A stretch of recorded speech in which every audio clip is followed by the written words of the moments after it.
Welcome to another edition of Around with Randall, your weekly podcast on making your nonprofit more effective for your community. And here is your host, the CEO and founder of Hallett Philanthropy, Randall Hallett. I'm always so appreciative when you take a few minutes of your day to join me, Randall, on this or any edition of Around with Randall. If we don't have a discussion about big data, AI, the big picture of why this is important, then I'm being negligent in my classroom teaching activity here in this 21st century classroom. And so we're going to delve into today some big thoughts about data and AI, and really more about how organizations are using it and really what's guiding their decisions. What I really want to get at is their bias in the data that we're using and in possibly in the AI world that we all are moving into.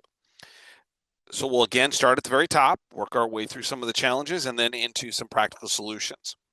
I want to start with a recommendation. I don't do this very often, but I will in this case, is that if you're looking for a very deep, robust, more meaningful set of knowledge when it comes to AI and to data, there's really only two people that I recommend, dear friends.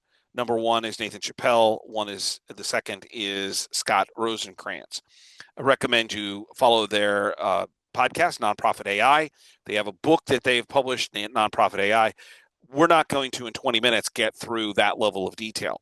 But if you are interested in a higher level of acuity when it comes to the details into the intricacies of data and AI, Nathan Chappell, Scott Rosenkrantz, follow them, LinkedIn, on their website, through their podcast, Nonprofit AI. Really what we want to do here is talk about the tactical ways in which we're using this. So where I'm seeing data and particularly AI being really stretched is in the idea of identification of the possible donors that we have, maybe even segmentation of how we send out information or solicitations. Some campaign strategy conversations. I would also advocate that things like who do we invite to events, maybe portfolio, a little bit of stewardship planning, and certainly predictive modeling. That data is driving, and the emergence of AI and doing millions and millions and millions of calculations upon millions and millions and millions of variants upon millions and millions and millions of different options, variabilities, that what we get is outcomes that we're hoping drive more philanthropy. The problem is that this is only as good as the data you put into it. And I don't think that part is talked about enough. And that's really where we're going to focus today. That all too often we think, well, I've got all this data and it'll give me the best answers, and it's cruddy data, and it's just going to lead you down a bad path. In fundraising, the data influencers, the data AI experts are really getting attention. And I'm not saying they shouldn't. I use AI every day. But I'm incredibly careful on who I trust, because what I appreciate, and particularly with my friends Nathan and Scott, is they will tell you, I don't know what I don't know. Where I get really leery is when I hear someone say, well, I got all the answers, or our product's got all the answers. And I'm like, I know that's not factually true, because the smartest people in the world don't have this figured out. That we get into a pattern where we overlook some basic things that we can control. Bias in data isn't necessarily bad intent. It comes from, more often than not, historical patterns, things that we've done in the past, or it's incomplete records or incomplete pieces of data. It's certainly things like false wealth screening, which we'll spend a little more time talking about here in a few minutes. It's incorrect coding or inconsistent coding that we maybe have done over time, and it's reliance on models that may not actually work. What this does is lead to bad, biased outcomes when we don't do it correctly, like missing qualified donors or telling gift officers, well, these are really great donors, and they're running into walls trying to actually get in front of them and to actually have the conversations we want to have. It also, because we're using more often than not historical data, sometimes Quite often, it's reinforcing outdated assumptions that things were done in different times for different reasons, but today we may need different ways of looking at it. It also prioritizes familiar donor segments. The more data you have on, and we'll get more into this, on a certain group of people, the more likely it is for the right models to tell you, well, these are your best prospects. But the only reason they're doing that is because there happens to be a lot of data on those people. It also underutilizes or doesn't bring about the most robust discussion on what might be considered emerging communities or constituencies. Maybe that's newer alums or parts of your community that you didn't know, or one-time attendees of events. It creates blind spots, finally, when it's done incorrectly in campaign planning. And so all this is to say is that we've become more and more trusting of big data, of AI, because we think it feels objective. It takes out all of the parameters. And what I'm finding myself saying more often than not is that data really reflects the data you have and the data choices that humans have made to use it. Historical behaviors that have been decided on in the past. And also the ability or the knowledge that we have system limitations, whether that's using outside sources, which we're going to talk about, or inside sources within your CRM, is that we have limitations on what those systems are depending on what our CRM or our outside data analysis allows us. If we don't talk about this internally, what we're going to get is really bad outcomes or lesser outcomes than we want when we think we're doing all the right things on the front side. So where are these challenges? Where's this bias showing up in more detail? Well, the first and foremost is that, and I'm not saying this is bad, but I think that it's worthy of discussion or thought. Number one is that historical bias is put on your existing data, that we weight things like past donor behaviors or donations for future models way too heavily. If you've not had a conversation with someone who's giving you $50 or $100 every year for 15 years, then you're missing out on pieces of data about, are they interested in more? Is there a plain giving aspects? But the data may say, if we just run it from an objective, in air quotes, perspective, well, that person can only give $100. I get leery when you have conversations with gift officers, particularly when it comes to identifying possibly prospect management or prospect portfolio opportunities, is, well, our top donors look like this, so everybody that we want to talk to should look the same, which misses the whole aspect of why gift officers, if they're doing their jobs correctly, are so critical. They go in and they verify things and they build out what I would call qualitative data points, the relationships, not quantitative data to run through a computer, qualitative in terms of the interactions, to figure out what's best for that particular donor, what they want to do. Historical data can reinforce past fundraising habits or outcomes rather than really reveal future opportunities. The second thing is that most of our data collection, the big challenge is that it's inconsistent, uneven, incomplete. Many times I've come into organizations as a consultant, or even when I was the chief development officer, all three places that I was at in my career, odd thing was always chief development officer, is that I had aspirations for greater data content, data accuracy than my predecessors. So what happens is that what I was asking to be put in or directing to be put in for portfolios or profiles or data collection was totally different than in the past. Well, how does that affect your thought process looking forward? The other thing is not everybody has the same amount of data. Some profiles are very rich. Others have no usable data at all. I'll give you an example. In my second chief development officer role, what we began to realize is that the last maybe 10 or 15 years of classes, it was a secondary educational school, private military, all-male college prep, Catholic, a really interesting place. The last 10 to 15 years had immense amounts of data.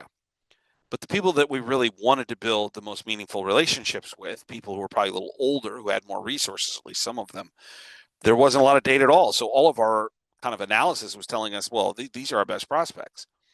And so we went on a project, and one of the projects was about 18 months, maybe 16 months long, where we went back through every every yearbook that we get our hands on, which goes back 125 years. And we went through every club, group, sport, and started really purposely populating those profiles so that we could begin to see a more complete kind of understanding of who our best donors were based upon what they were connected to. This does not even take into account, when we talk about uneven data collection, about things like wealth screening, because some people have a lot of wealth screening data points. Others have very little because they do their giving through a donor advised fund or their company or a spouse. All this to say is the more that you can do that I would call actual live data entry, things like event attendance, volunteer records, family relations, while if you only have a certain number of those, it's going to create an inconsistency in the analysis. The more you have that, the better off you are. Some donors will feel, if you don't do this correctly, they appear to be stronger prospects, possible donors, simply because they have more data attached to them. The third is, and this is, you've heard me say this multiple times, I'll mention it here as our third of 5 kind of challenges and then kind of move on, but is that we have a reliance on predictive modeling that's in wealth screening that's just, and an assumption by gift officers that it's absolutely the go-to for anything, that it's always correct. I'm like, at best, it gives us a directional viewpoint of what might be possible with someone. It doesn't replace the qualitative relationship building process that we should demand of all of our gift officers. I'll move off that. You can go back and listen to about 10 other podcasts where I spend enough time talking about that on my own particular perspectives on it. The fourth is that when we talk about some of the data points that come in, there's some what I would call proxy problems, i.e. what happens when the zip codes are wrong, or we don't have real estate ownership correctly, or giving history. Let me give you an example. A number of times I've run into this, both as a practitioner and as a consultant, where somebody thinks, oh my gosh, look at this as a holy grail of donor opportunities. But they actually live in a trailer, a mobile home. Well, the reason that came up is that they're just renting that particular space, and it's taking into account a large mobile home park, which they don't actually own, or an apartment, same thing. And so we have these proxy problems because we assume the data we're getting maybe from outside sources is accurate. These tell us only a part of the story. You have to go verify these things, but they don't create the whole picture. The last is that no matter how much we think it is that data is objective, it's colored by human bias and the use of the data. Even clean data, rich, meaningful data, can be looked at in ways that create, through the human eye, a sense of bias. Think about that we ignore things like anomalies, or we make assumptions based on familiarity, or we think we know something that we actually don't. We build portfolios at times based on convenience rather than on opportunity, because we, oh, this is a good doctor. If it's of healthcare, I'm going to work with this doctor. All of his patients are wealthy. Well, how the heck do you know that? These decisions, you may think, well, that doesn't happen. It happens all the time. The point is that technology doesn't eliminate human bias. In my opinion, it actually amplifies it, because if you make that assumption, that analysis, that technology, the AI or whatever, if you don't do it purely, it's going to exponentially increase that bias that you made at the beginning. So as we try to do each and every episode, what are some tactical solutions to try to overcome this? How can you as an organization have discussions and do a certain couple things that might very easily help you get through some of these challenges? So number one, 6 things, is to audit your data inputs, not your outputs. This one, I can't believe we don't talk about more often. We're always analyzing the outputs of our data. Who's in our portfolio? Who's the best prospect? What's our best opportunities in a campaign? How would we assess campaign dollar figures in terms of what's possible? The point is that we look at the outputs. But how many times has anybody ever said, hey, let's look at what we have and what we're putting into the data analysis that's forming the outcomes? Where's the data coming from? What's missing? Who had input on this on a maybe a larger scale, and what were their perspectives when they did this? Who's making the decisions on what data should or shouldn't be in there? Data audits should be about fairness and completeness, not just cleanliness. We talk about cleanliness in our database often, but what we don't talk about is what data are we using, fairness, and is it complete? To be able to figure out, if we have all of this data, are we using it accurately? Is it providing us the best outcomes? We don't look at the inputs often enough as to what's driving those outcomes. So the first thing is ask questions. What data are we using and what aren't we using? The second is that data should be one input point, not a final decision. This is the well screening issue, predictive modeling. Well, these people should be able to give because we've run the analysis. Again, that depends on about 1 million factors that even AI, if the data is bad, can't overcome. What it does is it gives us a sense of direction. I always talk about well screening as giving us, like, we can go that way. But that is not dictating what the final answers are going to be. We need to encourage gift officers. We need to encourage relationship builders to combine the data with relationship intelligence and volunteer engagement and personal observations, the qualitative relationship building process that really gets to philanthropic motives of our donors. I equate this one, if you follow sports, to the incredible move, and Moneyball with Brad Pitt kind of highlighted it as a movie, talking about Billy Beane and the Oakland, at the time, now somewhere else, I don't know what they call themselves, but the A's, talking about using cybermetrics, Bill James, that there's this pressing kind of give and take between data now, as all pretty much sports teams and even college teams now are using data to make decisions. But if all that doesn't take away the human component of decision making. And we can't do that in philanthropy either. We need humans to be involved in the qualitative assessment of the moment that AI or predictive modeling can't see.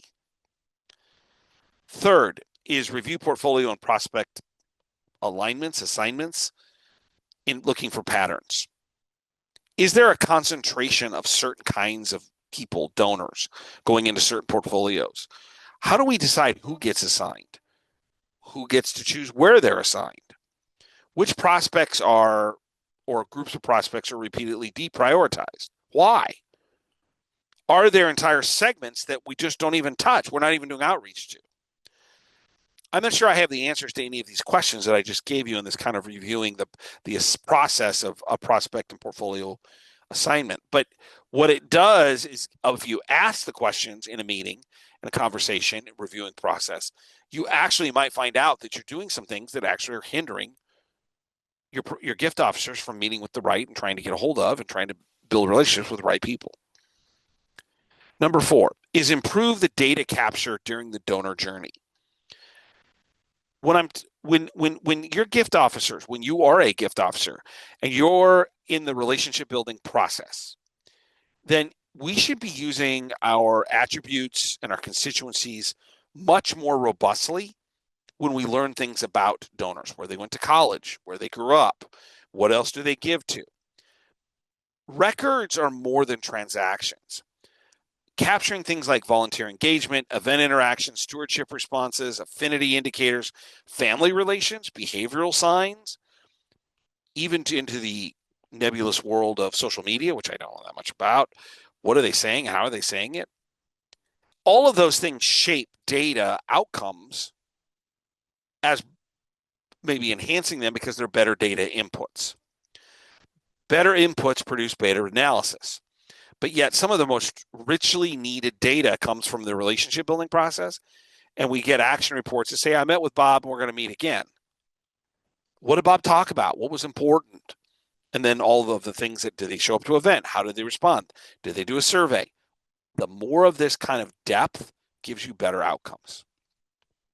Number 5, build some type of cross-functional review on, I'll call it a regular basis. I'm not saying every month, 2 months, even every year. That's depending on size and scope. But what am I talking about here? I'm talking about letting the people who control the data do the data analysis of the data analysis. You want to bring outside people, and they don't have to be outside vendors or consultants. They can be. But you want somebody else's eyes on this. I equate this to the way I look at taxes. When you are a complicated filing of taxes, your 1040, maybe it's your complicated 990 for your nonprofit, it could be corporate taxes, who knows? When they're complicated, accounting will have multiple levels of people checking and looking at the data, looking at the tax return. And they want different sets of eyes on it to make sure nothing was missed. The same applies here. When you allow the same people to review it who created it, what you're going to get is built-in bias one way or another. So bringing in fundraisers and challenging status quo, other researchers, maybe it's other members of the database staff, maybe it's leadership, maybe it's a consultant. Multiple perspectives will help you reduce blind spots so that it actually allows you to be more effective with the data analysis you're doing. Number 6, don't be afraid to change the model. I'm not saying do it every month because that's not helpful. It's counterproductive and counterintuitive. But who are we consistently missing? That's an interesting question. But the more interesting question is, how would we ever find that out? And that's what we need outside people sometimes to come and look at. Maybe challenge us is to say, who are the people that are giving unexpectedly and who else might be someone like them? Where did that data come from? What was that analysis like? What assumptions in the past have proven wrong? Which ones have proven right? What prospects succeeded outside of our modeling principles, meaning they performed at a higher level? Why? Learn from these exceptions. Learn from these deviations when we talk about statistics and data. Don't be afraid to challenge and change the modeling process, at least the view of it. Because if you don't, I guarantee you're just going to miss people. It's just innately a part of that. 6 things that you can do right now. Audit it. Make sure that you are not using just one kind of input. You're using multiple levels of input, and most importantly, not allowing it to drive the final decisions, that data input, that there should be some humanistic pieces to this. That you want to review the kind of the assignment patterns and see if there's something missing. You want to look and see, are there more data that we can get in the qualitative pieces, the relationship building process, gift officers reports, that we want to use some type of analytics to kind of what I would call cross-functional review, the different kind of data points to see who else might have other data points to see if we're missing something that might be valuable. And finally, don't be afraid to challenge or change the model a little bit to look for things that might be the exceptions that maybe should be more of the rule. Data-driven fundraising is incredibly powerful. It's the future. I'm not advocating going back to pen and pencil on all of this. But we don't talk enough about fairness, completeness, thoughtful interpretation of what matters in this overall discussion. That those things matter almost as much, if not more, than the analytics. The goal isn't perfect data or outcomes. The goal is better decisions or directional decisions that have a broad vision and as little or few blind spots as possible. And if we do that, what we get is the use of data to sharpen either the identification of the best options, maybe heighten sharper and opportunities for better relationships. It's not to narrow only the people that we want to talk to, be mailing to. It's to create better options for our outreach. The bottom line is that if you're not questioning some of the things we're talking about here today, then you're going to have a lot of blind spots and a lot of data analysis, AI, whatever you want to call it, that is not providing the best options for your organization to raise money. And that should be at the top of everyone's list, because these nonprofits, your nonprofits, the nonprofits everywhere, need this money for investment to make the world that they live in, that they operate in, that their mission drives them to, a better place. Don't forget to check out the blogs at Hallett Philanthropy, 2 per week, get an RSS feed.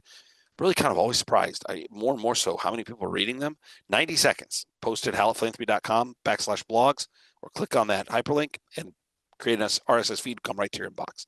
And if you'd like, you can reach out to Hallett Philanthropy, to podcast at hallettphilanthropy.com. Your work, what goes on every day, is critical. It's not just about your value, but the value that the nonprofit that you work with or volunteer at or lead or whatever are making a difference in the community for people, for people's experience or outcomes or direction or whatever it might be, to make the world just a little bit better. And in doing so, what you do brings great value. It's critical. Don't forget my all-time favorite saying: some people make things happen, some people watch things happen, then there are those who wonder what happened. You're someone who's making things happen. If you're doing the work that is on your desk or on your to-do list every day, building relationships, supporting those who build relationships, making a difference in the organization who has this mission to make the world, just in your area of expertise, a better place. And in doing so, you're changing lives for those who are wondering what happened. Too many times, there's too many people, too many places in our community that are wondering what happened. What a great way to spend a career, knowing that you are helping them. Value. Getting up every morning saying, yeah, what I got to do is pretty hard and I'm not paid enough, but I'm doing positive things. That's worth it every single day. I look forward to seeing you the next time, right back here on the next edition of Around with Randall. Don't forget, make it a great day.